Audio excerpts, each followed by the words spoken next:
निखिल जी, आपने क्या देखा? हमने देखा अमित मालवीय जी का ट्वीट देखा हमने। असल में क्या ये रवायत हो गई है कि विपक्षी में केवल खामी नजर आनी है, खूबी कोई होती ही नहीं है?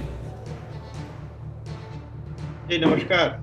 नमस्कार। देखिए, आज जो घोषणा पत्र जारी हुआ है वह इस बात का द्योतक है कि ममता बनर्जी सरकार पूरी तरह असफल हो चुकी है, और इसे मैं मैनिफेस्टो नहीं बोल करके अपनी असफलताओं की स्वीकारोक्ति बोलूंगा। पिछले 10 वर्षों में इस सरकार ने समाज के तमाम वर्गों को ठगा है, समाज को लूटा है। ये भ्रष्टाचार और कट मनी और सिंडिकेट के आधार पर इस सरकार की संरचना हुई है, और इस वजह से क्या महिलाएं, क्या बुजुर्ग, क्या नौजवान, क्या युवा और समाज का हर वर्ग पिछले 10 वर्षों से प्रताड़ित महसूस कर रहा है। नहीं तो क्यों इनको 500 रुपया, 1000 रुपए तक का जो है सो ये डोल देने की आवश्यकता पड़ रही है?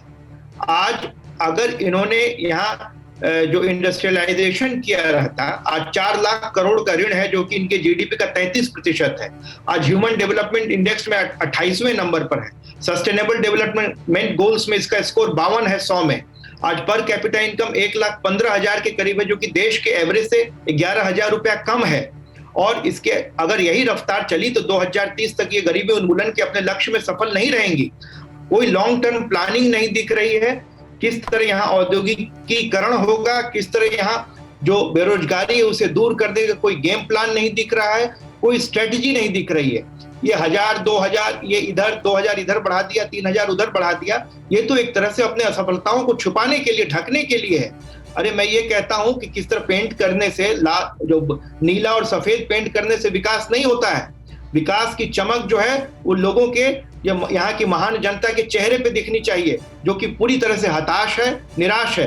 और इस तरह से ये पॉलिटिकल रिएक्शन आपने देख लिया। अब एक अपने हार पॉलिटिकल एनालिस्ट से भी समझ लेते हैं। और अपने असफलता, ठीक है, आपने कह दिया कि केवल ये लीपापोती चल रही है, असल में स्थिति वैसी नहीं है और आगे भी लीपापोती करने की ही।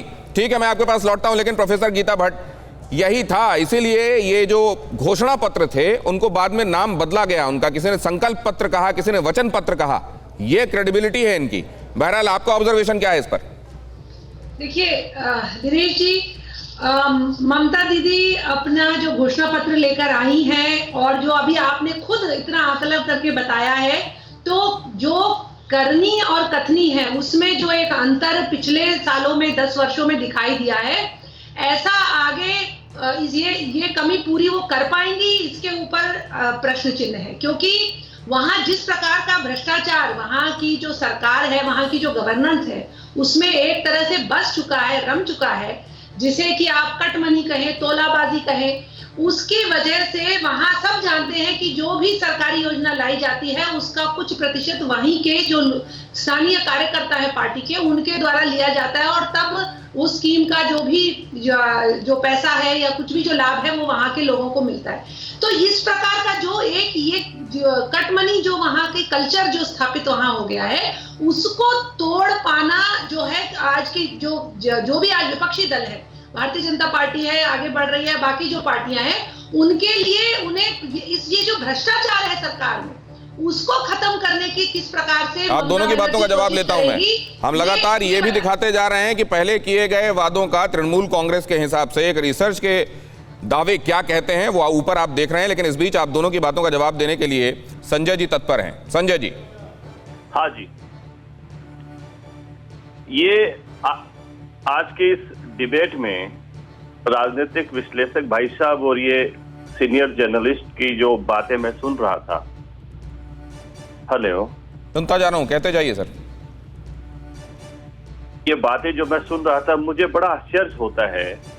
बंगाल ने 2011 में दीदी के सत्ता में आने के बाद बंगाल ने ऑलराउंड डेवलपमेंट किया है, आमूलचूल परिवर्तन हुआ है।